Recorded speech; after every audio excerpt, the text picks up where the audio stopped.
So I got our notes to self out. Time to tackle what I've read over the last couple of months, because I haven't done one of these monthly wrap-ups in a while. In about 3 months, actually. So instead of talking through everything, normally I did 6 books a month. I'm not going to do that because that would be 18 books, and who wants to watch that? That's a long time. I'm going to talk about 8 books that I read in July, August, and September.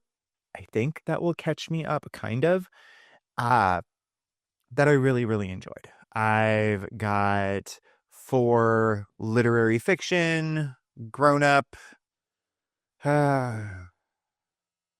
Must you play with that now? I guess we're playing with that now. I apologize in advance. So I've got 4 literary fiction titles. I've got 2 middle grades novels, and I've got 2 nonfiction titles that really have stuck with me over the course of the last couple months. I'm not going to deal too much with stats because there's lots of them, and I can either get all of that planned out in my spreadsheet, or I can just go and start. So that's what this video is going to be like. All right. I'm Nick. This is Dr. Cranky Pants Reads. And here's 8 of my favorite books that I've read in the last 3 months. Now, don't you eat my yarn. Roll the jaunty theme music. Hi.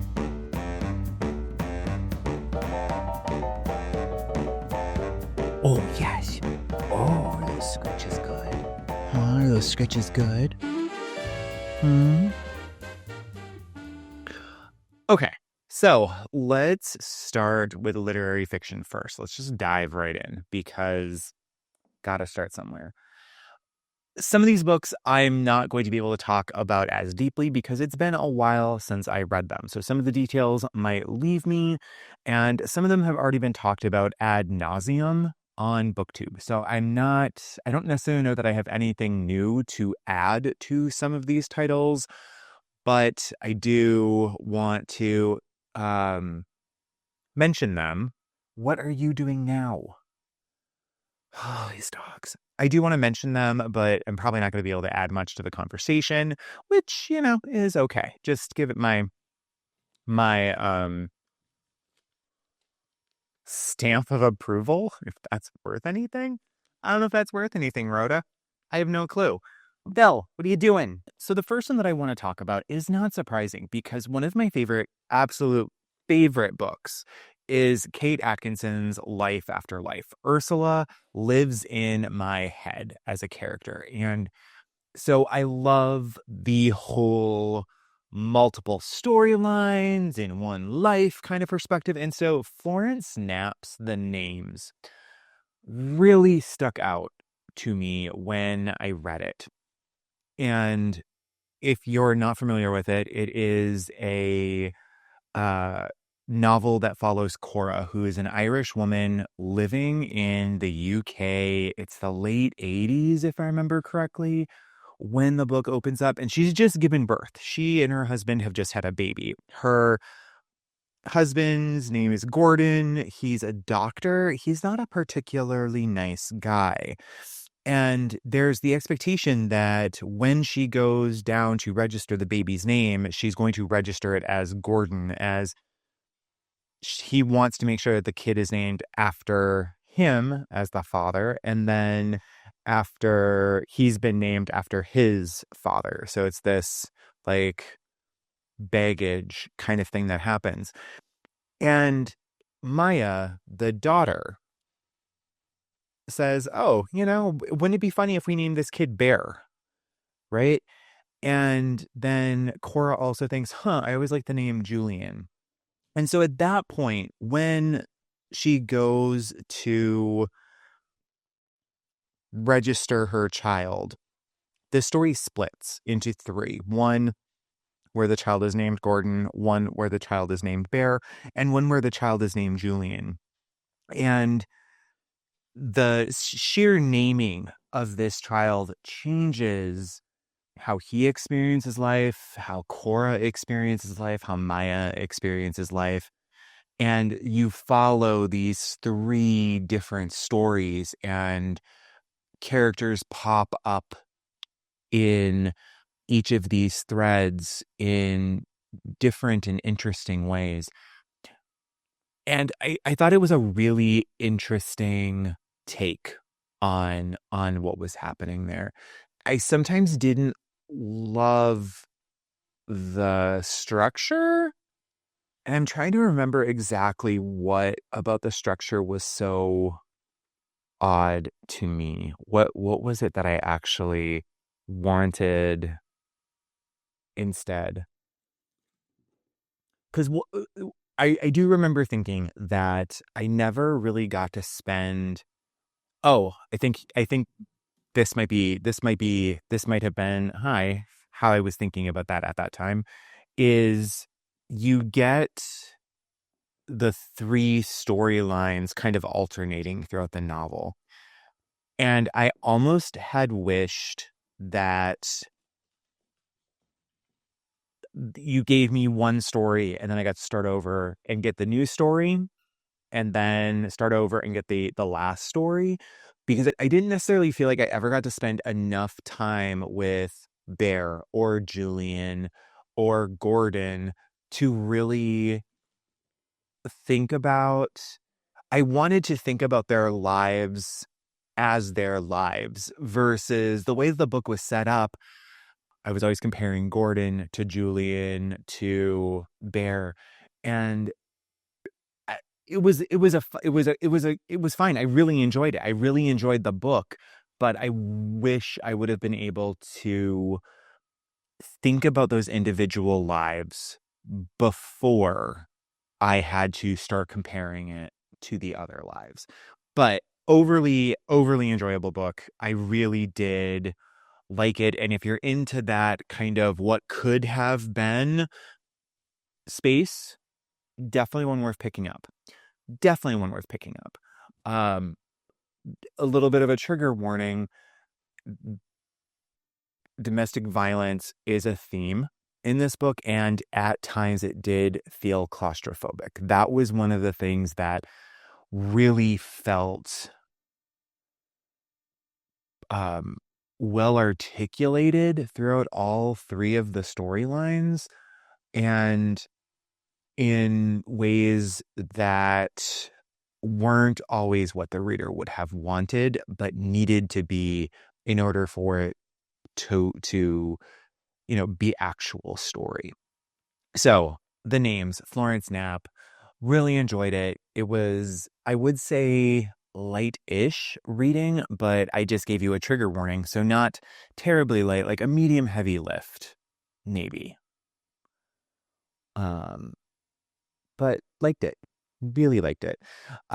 So book number 2 has been everywhere already. I'm a little bit late to this bandwagon, but Taylor Jenkins Reid's Atmosphere came out and I couldn't resist. She is just one of those authors who tasty literary candy, just yum yum yum yum yum yum. Like it's deep enough that I feel like I'm reading something of substance, and it's easy breezy beautiful enough that I feel like the cover girl I have always wanted to be. I really enjoyed Atmosphere. I loved the slow burn of Joan and Vanessa in at NASA, and the dual plotline structure um of the current space mission, and then how they came to that point. I thought that was really a nice way to keep me engaged in the story. There was a little bit of potential tropiness. Like there were times in the book where I would occasionally be like, oh, please don't do this thing that often happens when you have gay characters in a novel. And Reid is a smart writer in terms of she knew I was going to be asking those questions or begging her not to do that, and could subvert some things. And I really appreciated it. It was a delightful, it was a good read. It was something that I read really, really fast. And it was just good. It was just good. It was just good. So if you haven't yet, and you're in for something lighter, breezier, it does tackle some heavy issues like glass ceilings and just general what the situation was like for gay people in the 1980s, which, wasn't great. Which brings us to entry number 3, which is a manga. And that's new for me. Not really new, but it's not a format that I go to often. But I've always had My Brother's Husband by Gengoroh on my list of things to read. And so when I walked into my library this summer to pick up some books for children's literature, they had it out, both volumes, and I read them both and possibly cried a couple of times. So this is the story of Mike, whose partner has died.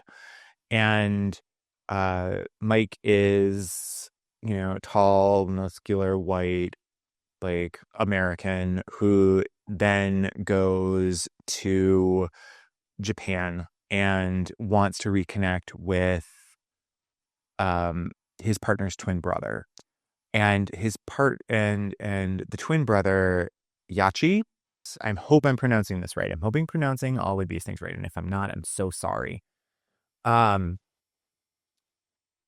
to meet Yachi and get to know what Ryoji's childhood was like. And while this is happening, there's been a rift between the two brothers, right? Yachi has not been able to conceptualize who his brother is, who his twin brother is. And so Mike's presence really pushes him to consider not only his own biases, but unpack some of the stuff that he has been working through as he's been mourning his brother, both for moving to Canada, and then dying, and what that's like.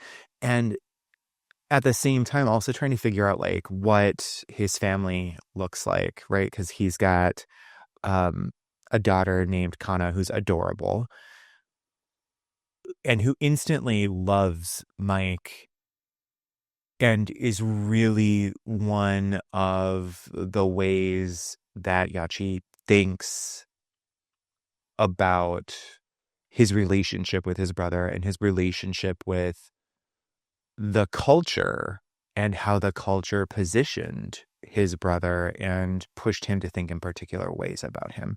Really, really thoughtful, really emotionally it tugs at the heartstrings, and so glad I read it. It was just delightful.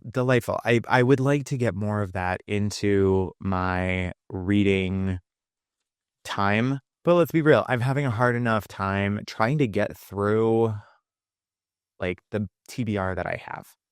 So, okay. So last one I want to talk about, and in anticipation of spooky season, we're in spooky season. There's no anticipation. It's happening. Where am I? Is Clay McLeod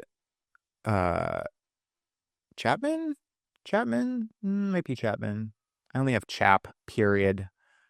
Might be Chapman. Good notes, Nick. Wake Up and Open Your Eyes, which is... Okay, so here's the premise, which feels a little too close to home right now. Our character is Noah. Noah lives in Brooklyn. He's kind of moved away from his southern family who live in Virginia, if I remember correctly.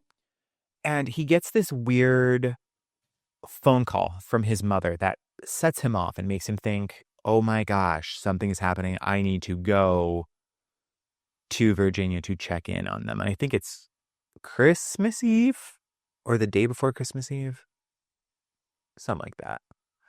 And his parents have been engaging in a network called Facts, the Facts News channel.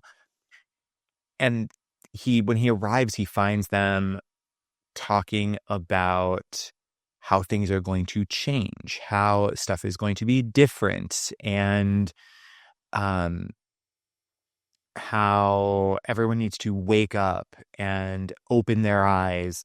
And that kind of framing is happening all across social media and seems to be very much connected to this news channel. And then when he gets to Virginia, his mother in particular attacks him in one of the weirdest scenes I've ever I shouldn't say I've ever encountered, but I've encountered recently. So maybe that's more of a reflection of just what I've been reading recently, but it does get a bit graphic, you know? But as the genre of horror does, it does get a little supernatural. So there's that loop there, but he finds himself needing to get back to Brooklyn. He finds himself having to leave Virginia, and he takes his youngest nephew with him, who does not seem to be impacted by whatever is going on. It was a fairly tight psychological thriller. There's a couple of there's an expanse of pages where they're moving across they're moving out of Virginia in to get back into Brooklyn. That kind of dragged a little bit, but it was enjoyable. A little too close to home at times. Little too close to home, but if you're looking for a supernatural, as they hint at in the very beginning, take on possible current events, wake up and open your eyes, one to look at. So those are my 4 adult fiction novels. Let's talk about some middle grades. I've read a lot of middle grades in the last 3-ish months to be ready for my children's lit class. So I've got a ton of shorts that I need to finish editing, detailing a good portion of them. So I'm only going to talk about 2. I'm restricting myself to 2 of my favorites. And one is my favorite because of some action, and that's Medusa by Katherine Marsh. In this book, it takes some notes from Percy Jackson, but flips some scripts and feels a little, it's almost like if Percy Jackson met Wicked, right? And so Ava is our protagonist, and she is at this school and they are doing reports on Greek goddesses, and she really wants to do, I believe, Athena, but the school kind of bully or just jerk gets to it first, and she gets really, really mad at him and turns him to stone for a little bit, which then sets off this whole chain of events where her mother freaks out. She and her brother Jax have to go start a new school in Italy right away. And there's all of these rules. The school's run by the gods, right? And so there's that whole coming into a new space, figuring out what's happening in that space.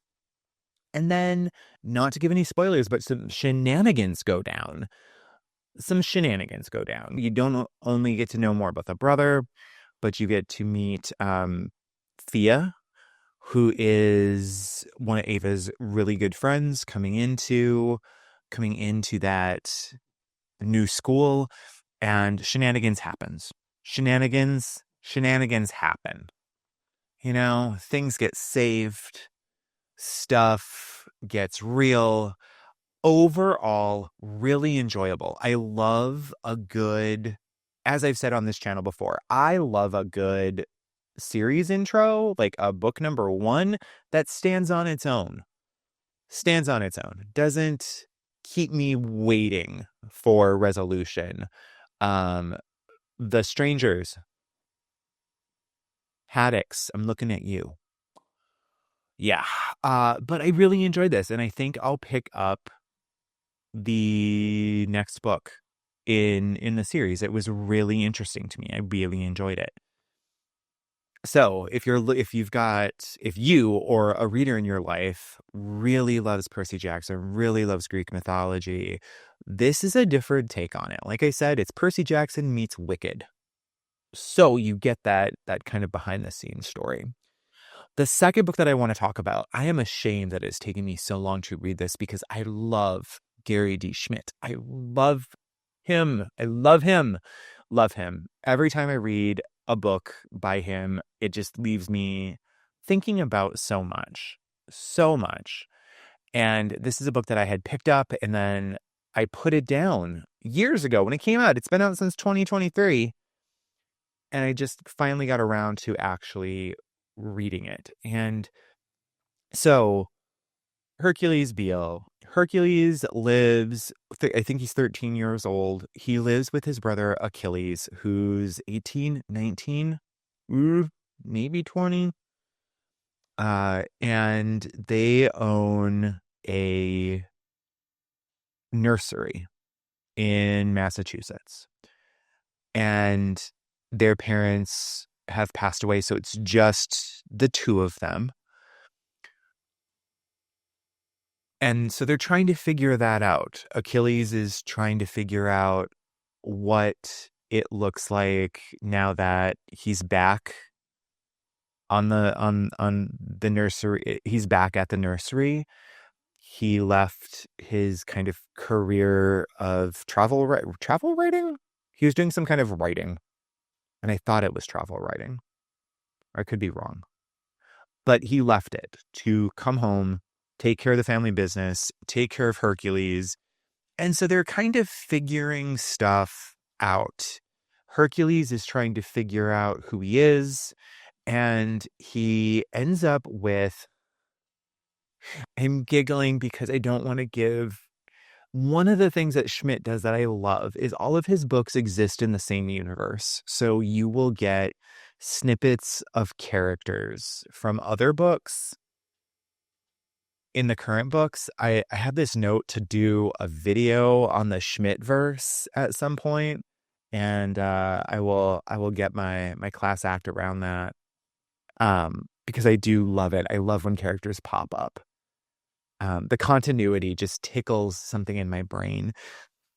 So Hercules gets a new teacher. He has to move schools, so kind of another fish out of water story.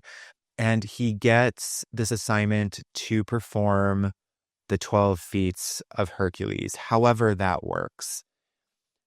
And so across this school year, Hercules is figuring out what those labors mean to him and to his family. And, hi, excuse me.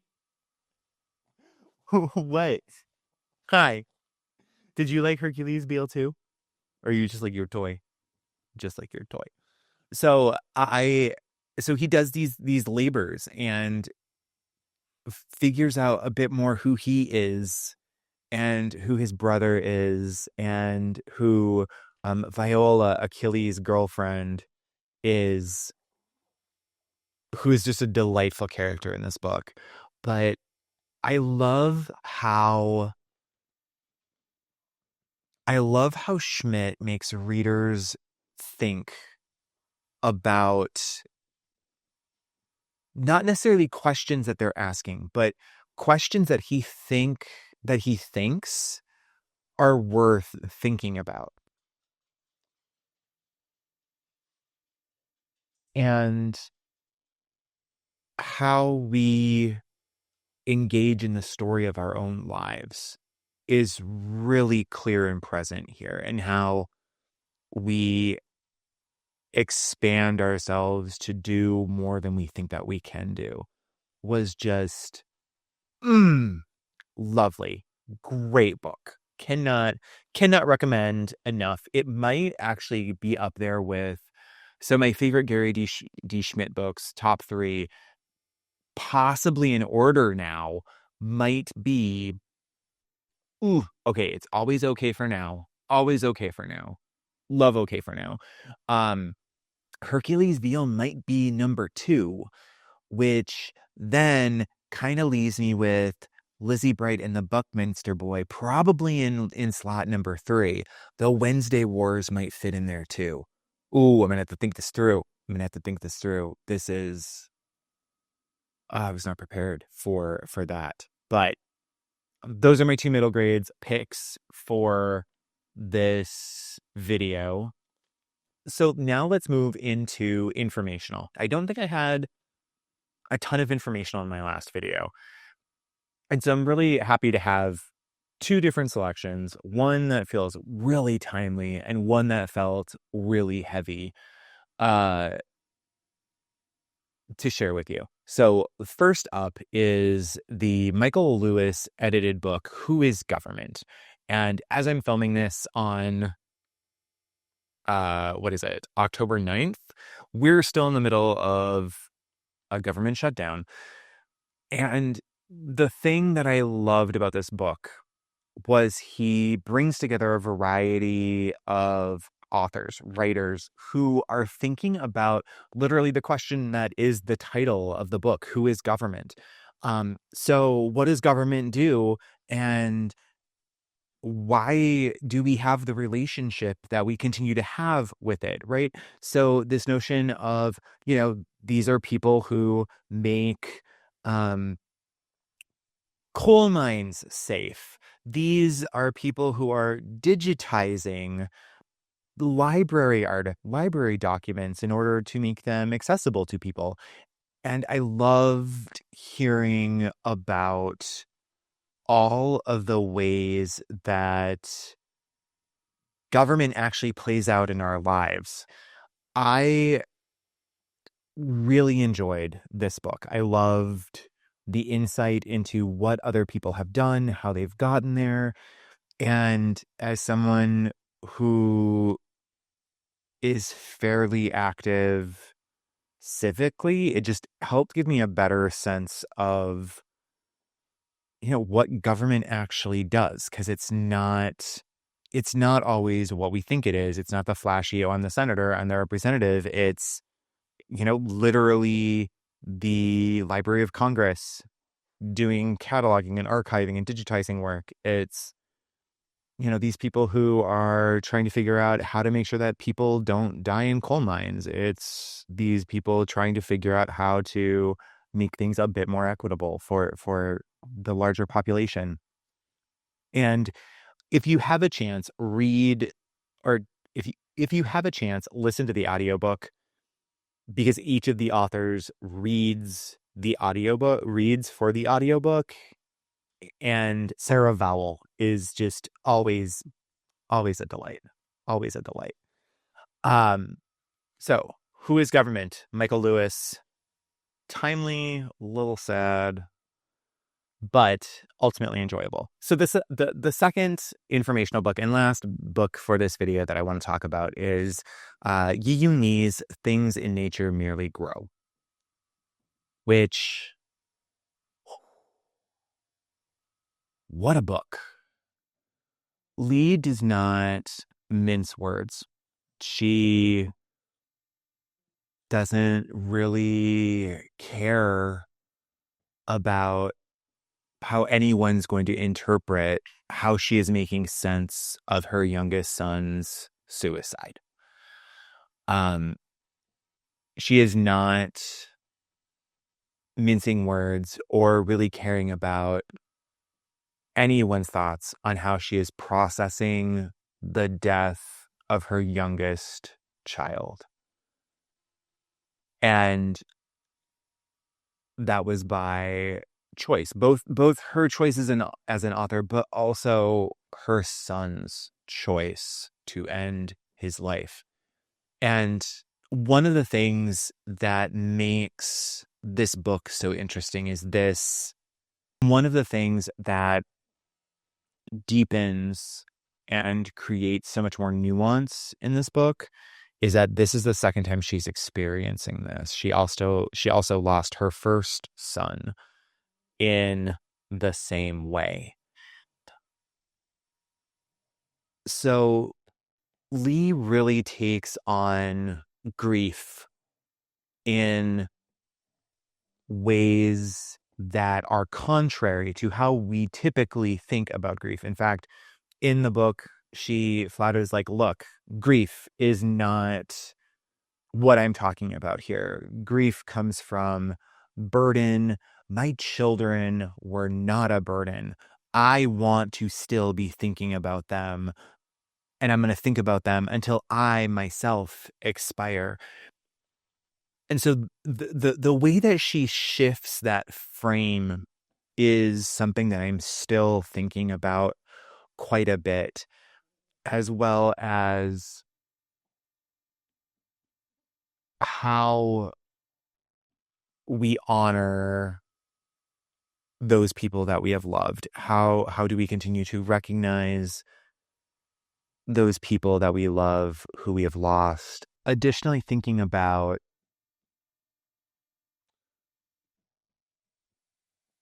parenting, because there's this interesting undercurrent. She says several times in the book that she raised both of her kids in such a way that she valued their autonomy. She valued their choice. And because of that, she has to value that final choice that they made, which is pretty revolutionary. That continued thought of, I raised my children to know what they want. This was something that they wanted. I have to respect that, even though it's causing me pain. I also really appreciated the ways that she talks about how we interact with death. As a culture, we tend to sweep it under the rug. She just cuts to the quick with so much in terms of, I'm not shying away from this. I want to really grapple with this. I want to really make sure that I am, doing what I can. If you're not in a space to be thinking about those things, not a book for you to read. But however, if you're looking for some really frank talk about what it is like to experience the death of someone you care about, Things in Nature Merely Grow will get that to you. If you're in for a challenging book, emotionally challenging, intellectually challenging, Things in Nature Merely Grow. So good. I've read some really good books over the course of the last 3 months. This is just 8 of them, but they're 8 of the better ones. Some of them were just purely entertaining. Atmosphere, Looking at You. Some of them were horrifying. Wake Up and Open Your Eyes. Great for Halloween if you want some realistic horror mixed in with, some demons. And then both informational texts were great. I highly recommend Michael Lewis, his book, Who is Government, for this moment right now, and everyone should be reading Hercules Beal. It's just my opinion. But I've got sleepy girls. I am sleeping myself, so I think I'm going to wrap this video up. As always, I appreciate you, and I hope life is good, and I hope you have had some good reads yourself recently. All right. I will see you in the next one. Bye.